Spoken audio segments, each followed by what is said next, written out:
News ప్రేక్షకులందరికీ నమస్కారం అండి. ఈరోజు మనం ఆంధ్రప్రదేశ్ సత్యసాయి జిల్లా కదిరి పట్టణం నందు ఉన్నాము. ఇప్పుడు పూలే సర్కిల్, ఇందిరాగాంధీ సర్కిల్లో ఉన్నామండి, వేంబాహాల్ దగ్గర.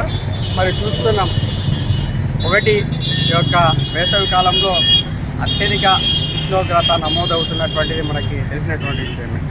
అందుకనే ప్రకృతిని కాపాడుకోవాలి. మరీ ముఖ్యంగా ఏవైతే ఈ ప్రకృతిలో ఉన్నటువంటి జీవరాశులు కానీ చెట్లు మరి ముఖ్యంగా ముఖ్య భూమిక పోయిస్తాయి. మరి అభివృద్ధిలో భాగంగా అభివృద్ధి జరగాల వాస్తవమే, కానీ ఉన్నటువంటి చెట్లని అన్నీ కూడా కొట్టివేస్తూ ఈరోజు వాతావరణం అంతా కూడా చాలా అంటే అధిక వర్షపాతం, అధిక ఉష్ణోగ్రత, అధిక చలులు ఈ యొక్క వాతావరణము మారుతుందంటే దీనికంతా కూడా కారణము మనమే. మరి గతంలో ఏ విధంగా ఉంది, ఇప్పుడు ఏ విధంగా ఉంది, మరి ఈ రాష్ట్రంలో ఈ దేశంలో ఉన్నటువంటి చాలా ప్రాంతాలు, మరి ముఖ్యంగా ఉమ్మడి ఆంధ్రప్రదేశ్లో రామగుండం తదితర ప్రాంతాల్లో అత్యధిక ఉష్ణోగ్రత నమోదయ్యేది గత 15 సంవత్సరాల క్రితం చూసాం.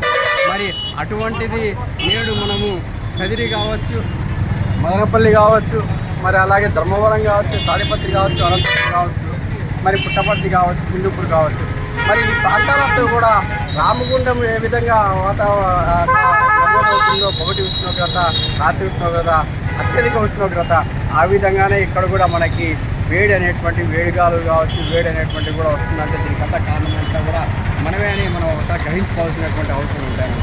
మరి యొక్క పొగటి ఉష్ణోగ్రత ఎక్కువ ఉంది, మరి అలాగే రాత్రి ఉష్ణోగ్రత కూడా ఎక్కువ ఉంది. కాబట్టి చిన్నపిల్లలు, పెద్దవారు చాలా జాగ్రత్త వహించాల్సినటువంటి అవసరం ఉందని వాతావరణ విశ్లేషకులందరూ కూడా చెప్తున్నటువంటిది మన అందరికీ తెలుస్తుంది.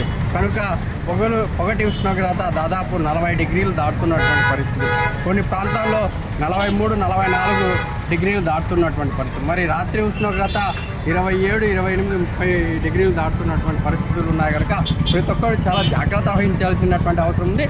మరి ప్రతి ఒక్కరికి కూడా మా యూనిస్ తరఫున రిక్వెస్ట్ చేస్తున్నాం, వాతావరణాన్ని కలుషితం కాకుండా వాతావరణం చాలా బాగుండాలంటే చెట్లు ఉండాలి, పక్షులు ఉండాలి, ప్రతి ఒక్కటి కూడా ఉండాలి. టెక్నాలజీ అవసరమే, కానీ గత కొన్ని యుగాల నుండి కొన్ని సంవత్సరాలు వస్తున్నటువంటి ఏదైతే మంచి వాతావరణం, మంచి అట్మాస్ఫియర్ని మనమే అభివృద్ధి పేరుతో నాశనం చేసుకుంటున్నాం. కనుక ప్రతి ఒక్కరు కూడా తమ ఇంటి దగ్గర 2-3 చెట్లు పెంచుకోవాల్సినటువంటి గ్రీన్ సిటీగా కదిరి ప్రాంతాన్ని మార్చాల్సినటువంటి అవసరం కూడా మనందరి ముందు ఉంది. లేదంటే ఈ ఉష్ణోగ్రత ఏటేటా పెరుగుతూ మరి 50 డిగ్రీలు, 60 డిగ్రీలు చేరుకున్నా కూడా ఆశ్చర్యం ఉన్న అవసరం లేదని వాతావరణ శాఖ కూడా హెచ్చరిస్తుంది.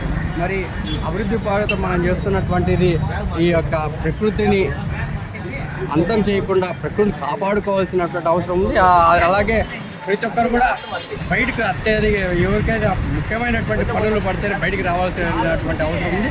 ఉదయం 10 నుండి సాయంకాలం 4 గంటల వరకు కూడా ఇదే విధంగా వాతావరణం ఉంటుంది. మరి మరొకసారి చిన్నపిల్లలు, పెద్దవారు చాలా జాగ్రత్త వహించాల్సినటువంటి అవసరం ఉంది.